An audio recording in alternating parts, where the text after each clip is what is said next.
What's up, guys? That's Sweetwater. Metalshop TV here. Once again, we are in Prague, and today we are sitting here with Hollywood Undead. Yes. Yeah. What up, Metalshop? How are you doing? We're good, dude. How is the tour going so far? Good. Very good. Great. I would like to ask you about your record collection so far, because I think time can change opinions about your very own work. So let's start with the debut album, Swan Songs. With debut albums, it's always like they are really easy to make or really hard to make. So what was your case? Ours was really hard because we had a lot of difficulty with our record label. So we finished it, and they said, Interscope said, oh no, it's not done, but didn't tell us what to do, and they wouldn't give us more money to record it. So it was very simple, and then got very, very complicated. We ended up releasing it on a different label. So after we were done, it took 2 years to get it out because we had to move from one label, all the paperwork and all that. So the writing process was very smooth, very easy, but releasing it, that became very difficult.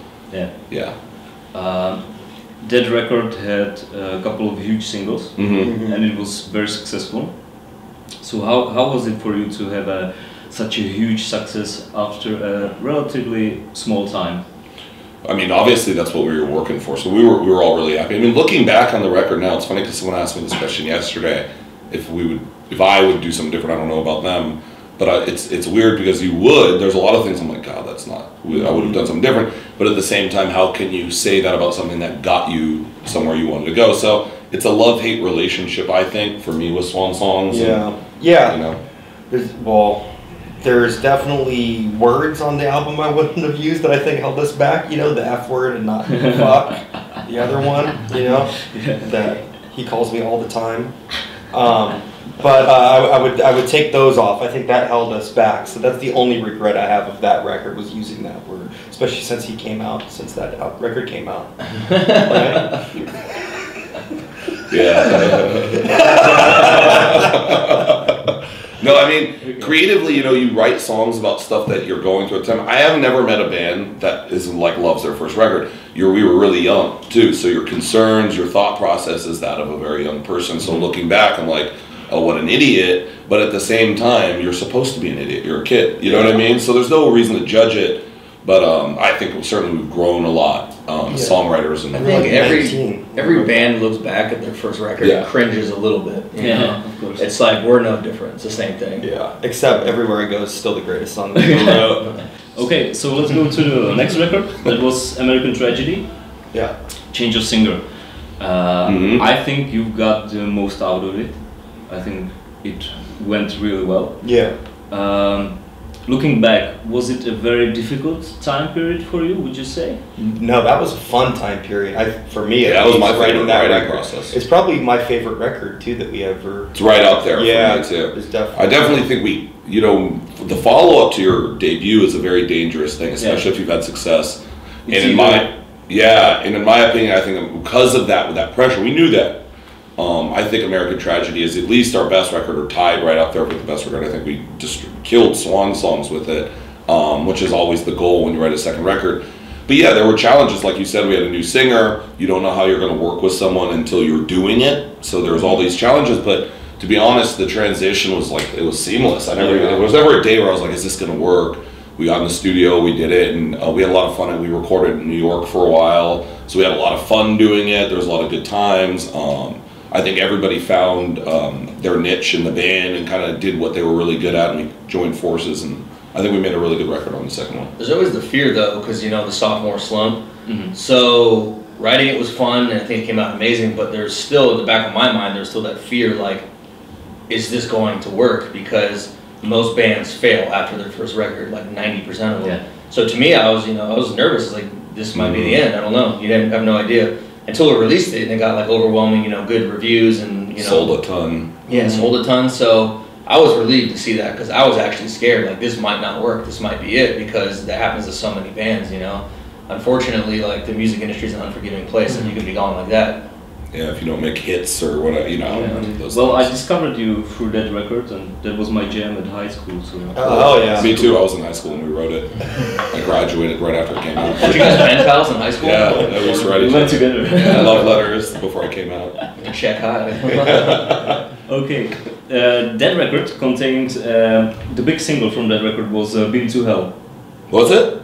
Oh, kinda. Yeah. Oh, in the States it was Hear Me Now. That's why I was asking. Oh, Hero's Been to Hell, huh? That was a big track? "Been to Nice. Hell" is a huge track. Oh, And right. I think it's a heavier track than anything that is on a debut album. So was that like your decision to go a bit heavier way with a single? It was some people back home were like, they Hear Me Now was the other single. They were actually like Ben Hell, it's got more teeth to it. Mhm. We didn't do that intentionally. We just wanted to write a song like that. You know, that wasn't like intentional. We never knew that song was gonna be a single. And we never go in and go, let's write a song like this. I don't think, I think it's a little more organic where it's like, I think Ben Hell ended up like Ben Hell just because that's the way it was going to go. But we don't go in and say, let's write a really heavy song or something. You know, there's no premeditation to it. I think I love Ben Hell. I mean, we still play that one live after all these years and it's still, you know, the fans love it and we like playing it. So, but yeah, that one came out really good. Yeah. Okay, so let's go to the third record. That was Notes from the Underground.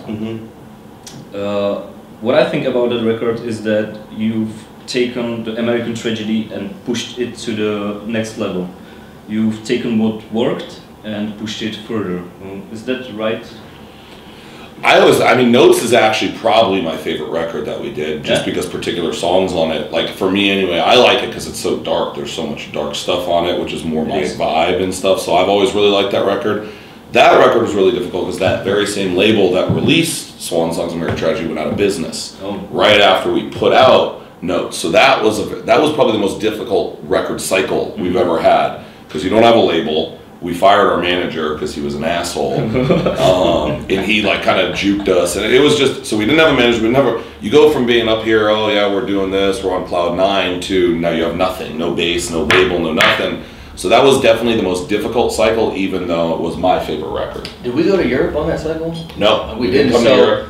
It's like, it doesn't, like on paper, like, oh, or on record, like, oh, it's a great record, but behind the scenes, everything was falling apart. Everything fell apart. We toured for 6 to 8 months on that record, which is a huge failure, but not because of the record we feel that we wrote, because the label disappeared, all the funding went away, our manager disappeared. You call them was number 2 in America. Yeah, number 2 in America, number 1 in Canada. The beginning was very good. It was set up to be a very successful record, but I'm not kidding you. After 1 month after its release, I called the record label, and it was like a disconnected phone line. They just disappeared. And they owe us a ton of money, but they disappeared too. Yeah.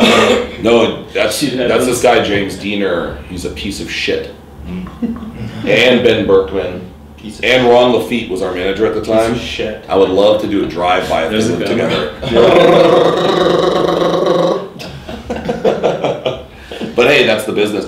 The problem with the music industry is they're criminals. There's a lot of they have really good lawyers, so they get away with things they shouldn't because they have the money to get away with it, which is sad the way the world works, but that's the way it works. It's just their way. They want to make as much as money possible.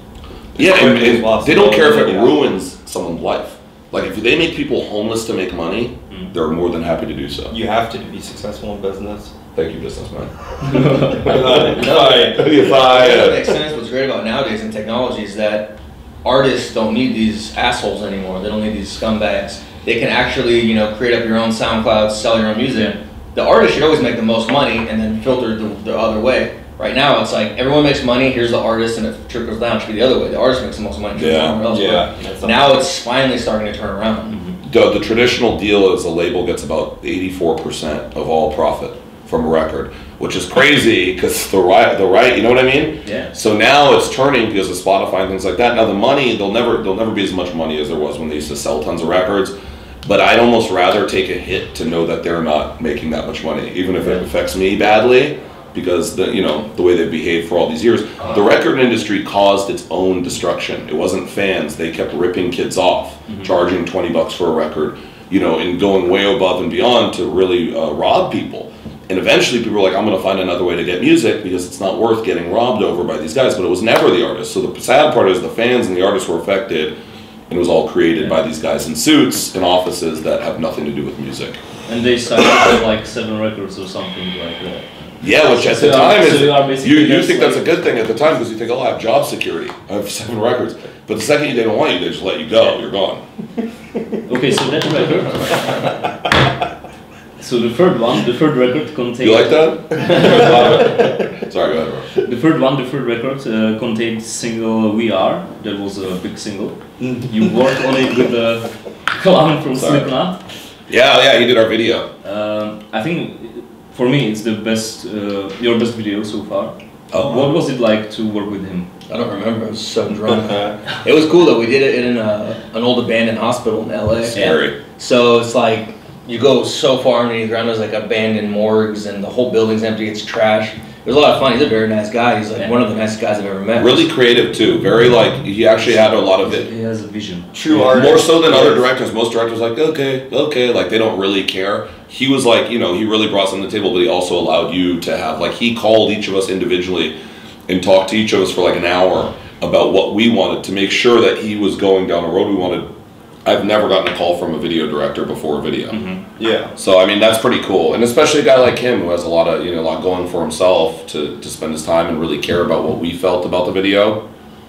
He's got my vote. He's cool. Yeah, he's really cool. Clown for president 2020. 2020 baby. Kid Rock. He's got the age. That's VP. Okay, Kid Rock and Vice President.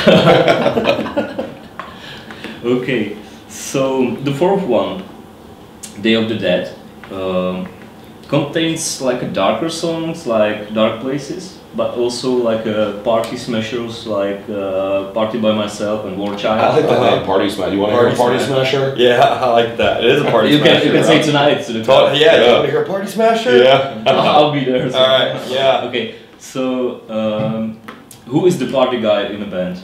Me. Who comes up with that? Who comes up with that stuff? He's the party boy. I'm the party smasher. Party Well, smasher. because I want, it's not that I only like that kind of style of song, it's that these guys are so good at writing the darker shit. I mean... And you're very good at writing. And I'm good at writing the party shit. And to have a good balanced record, it's like that's kind of my responsibility as the party smashers. And they're a lot of fun to write, too. That like I have such a blast not only writing them, but performing Yeah, playing live. is a lot of fun too. Not everywhere I go, that's the one that I wish No, we that's would. the best one. It's done smashing party. Those are two best party smashers. Hell yeah, fuck yeah, let's party, dude. Smash the party. Let's smash this party up. And I think that was the record when you went like an international. Yeah. We come from an American band that has a success in America. You went like now everywhere you go, bitches always know. But, Yeah, exactly. But also everywhere you go, you got like a sold out crowd and stuff. Well, Yeah. we didn't get to come to Europe on that record because all the funding and their label disappeared. On the one No, the one before that, he's on Day of the Dead. Day of the Dead is Day of when the we Dead. blew up here. Yeah, that's when we blew up, but that's because of the building we did from, like starting on Slum Songs, when we first came here, we played to 50 people, Oh, but, yeah, but we knew that you just have to keep coming back and you slowly build it. You have to earn the difference between America and Europe. You have to earn fans in Europe, and you have to go through things. In America, if you just have a single, you have fans. Now the difference is the second you don't have a single, those fans are gone in America. Here, once you earn the fans, you keep the fans. Yeah. People care much more about live music in Europe than they do in the States. It's sad because obviously I'm from the US, but that is the difference. It's a lot harder to earn fans in Europe, but you can hang on to them. In the US, it's all whoever is the most popular has the fans, and once you don't have a single, They're more loyal out here. More loyal. And I don't think they look back at the old bands they used to like and be like, oh, I can't believe I listened to them. Yeah. You know, it's like if they liked the band ever, then they're going to like them forever. So would you say Europe is your favorite concert Yeah, destination? 100%. This isn't going to be televised in the US, right? No, no. Okay, yeah, dude. Fucking Europe, man. Now They that definitely better live shows. There's no Yeah, doubt yeah, about it. 100%. I wouldn't even care if they heard it because it's true. Step your game up, USA. No, really. No one's gonna come to your shows in the United States right now. I don't care. I never want to go back. I'm moving here. Me and you are going to be flatmates. We're going to be Okay. smashing party. It's party smashers. The Party Smashers, Yeah. bro. That's a good side A lot of project hot name. guys that are flat. I'm going to copyright that right now. Sounds cool. The Party Smashers. Okay, Talk to my so lawyer. okay, so let's get to 2017, your fifth record called 5. So right now there's 5 of you, one member left. So was it his decision or what happened? Yeah, difference of opinions, you know, his decisions. Like, the way this happens to every band. It's like there's no way to really like describe it and get into too much detail. It's like people grow apart musically. He wanted to go do something else. Yeah, sometimes people get a divorce just because they don't. It's not that they hate each other. It's just that hey, this marriage isn't working, and you've been in it. I spend more time. I'm married, and I spend more time with these guys than my wife. So it's hard, you know, being around the same person. So it's just we grew apart. It's his choice to leave. Yeah. There's probably going to be 4 members pretty soon after today. We've got some problems brewing. Well, I fired you earlier in the interview. They can rewind and show that clip. So now there's only 4. I'm just chilling till the end. I don't want to disrupt anything. This is his last show. Well, okay, so this record contains 2 singles, 2 heavier singles, California Dreaming and Renegade. Mm-hmm. So I asked about the party smashers, so who comes with the heavier stuff in a band? Who's the, like a Slayer guy or something? I think, honestly, I really do think it's kind of a song by song thing. There's not one person doing the party smashing, only one person doing the heavy stuff. He does most of that stuff, but I think that stuff is more, a lot of our songs are really a group effort, especially songs like that, where we just kind of sit there and we all work together. You know, the heavier stuff, probably me and Jay, you know, are probably more go down that road of making things heavier. It's song for song. California Dreaming was all of us. Renegade was more him and I. So it really is song for song basis. They could jump around and he does heavy songs as well. Mm-hmm. We work on party songs, but if you'd have to go like song per song. Yeah. But yeah, the overallness is probably him and I do the heavier stuff and he does the smashing. If you had to quantify it, he loves to smash. He loves to smash that shit. You know, I've seen, it's only been, what is it, 3 o'clock, and I've already seen his dick like 8 times. Yeah. That's how much he shows I it. smashed it against his face. I wake up. Because, you know, California Dreaming is maybe your first like a mosh pit song. Maybe. We got a couple moshers, bro. Yeah? Yeah, that's just a heavy riff for the, I don't know if you've had such a heavy fucking Yeah, It's like a circle pit song maybe. Yeah, because Been to Hell is a mosh song, but it's true, it's slower and it's not as like mosh. upbeat, Yeah. mosher. Renegade's a mosher too. We got 2 moshers on this Yeah, record. this was California Dreaming was the first song where our music usually like the chorus is like, you know, big and then the verses kind of go down. California Dreaming, we're like, let's just keep it upbeat, like a punk beat the whole time. Because we knew when we played it live, it was like a circle pit type song. Yeah. Yeah, we're not really a mosh band per se, like, you know, for the whole set and stuff. I know there's bands that you know, there's different kinds of things going on. For us, it's fun to have a mosh because we're not one of those bands that you listen to and you're going to automatically mosh to, so it's kind of fun to see. Yeah. Okay. So the last question, guys, what are your plans for the rest of the 2018? We have a lot of touring coming up. I think we're going to put out, don't quote me, but an EP with some new songs out in the summer. That's the goal. We got some songs that we didn't put on the record that are really, really good, and we got to get those out because we wrote a lot of songs for this record, and they wouldn't happen until the fall. Yeah, summer, fall. Tons of touring. We're coming back to Europe in June, doing all the festivals. We'll be here in June as well at a festival. In the Czech, June 26th, is it? The festival? Yeah, so we'll be here. Mm-hmm. Smashing the party. Party to smash. Party smashing. Party smashing. It's a good name. Charlie and the Party Smashers. Damn, I need to copyright that too. Okay. We have a lot of ideas, bro. You're going to be suing soon. We can't wait to see you party smashing again. Yeah. So thank you guys. Oh, thank you, man. Greatly appreciate it. Oh, our pleasure. Hollywood Undead, Metalshop TV. Metal or death, bro.